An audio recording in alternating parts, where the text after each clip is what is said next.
நாட்டின் வளர்ச்சிக்காகவும் முன்னேற்றத்திற்காகவும் பாடுபட்ட தலைவர்கள் ஏராளமானோர் இருந்தாலும் தமிழ்நாட்டின் வளர்ச்சிக்கு அயராது பாடுபட்ட தலைவர்களில் ஒருவர் காமராஜர். நம் பாரதத்தின் விடுதலைக்காக உதவிய கல்வி கண் திறந்த பெருந்தலைவர் காமராஜர் அவர்களின் 49வது நினைவு தினத்தில் அவருடைய வாழ்க்கை வரலாற்றை விளக்குகிறது இந்த செய்தி தொகுப்பு.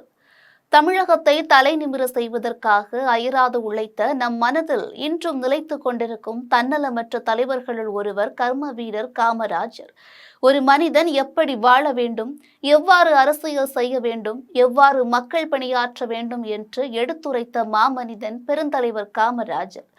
விருதுநகரில் 1903ஆம் ஆண்டு ஜூலை 15ஆம் தேதி பிறந்தார். இவரது பெற்றோர் குமாரசாமி நாடார் மற்றும் சிவகாமி அம்மாள் ஆவர். இளம் வயதிலேயே தந்தையை இழந்துவிட்ட பெருந்தலைவர் காமராஜர் பின்பு பொருளை ஈட்டுவதற்காக உறவினர் ஒருவரின் கடையில் வேலை செய்தார்.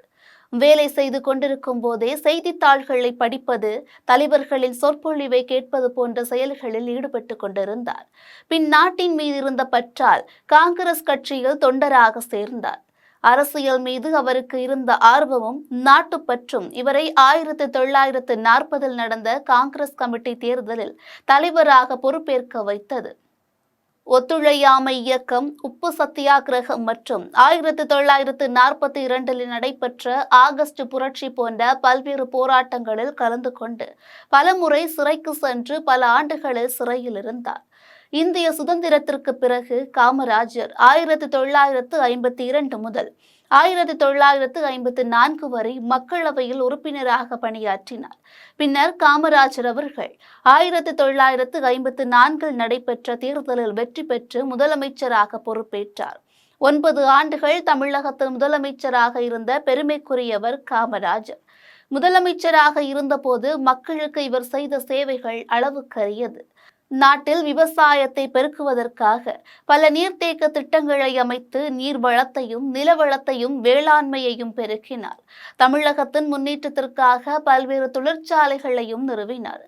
படிக்காத மேதை என்ற புகழுக்கு சொந்தக்காரராக இருக்கும் காமராஜர் அவர்கள் குழந்தைகள் அனைவரும் கல்வி கற்க வேண்டுமென 25,000 பள்ளிகளை தொடங்கியதோடு பள்ளிக்கூடத்தில் சத்துணவு திட்டத்தை அறிமுகப்படுத்தி ஏழை எளிய மாணவர்கள் இலவச கல்வி கற்க வழிவகை செய்ததால் கல்வி கண் திறந்த கர்ம வீரர் காமராஜர் என அழைக்கப்படுகின்றார்.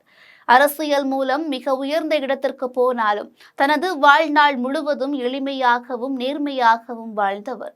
தன்னலம் கருதாமல் பிறர் நலம் கருதி வாழ்ந்த தியாக செம்மல் பெருந்தலைவர் காமராஜர் ஆவார்.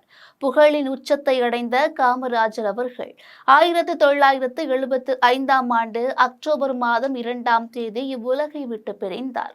இவரின் 49வது நினைவு நாளை அனைத்து தரப்பு மக்களாலும் சர்வ கட்சிகளின் தலைவர்கள் அஞ்சலி செலுத்தப்படுகிறது.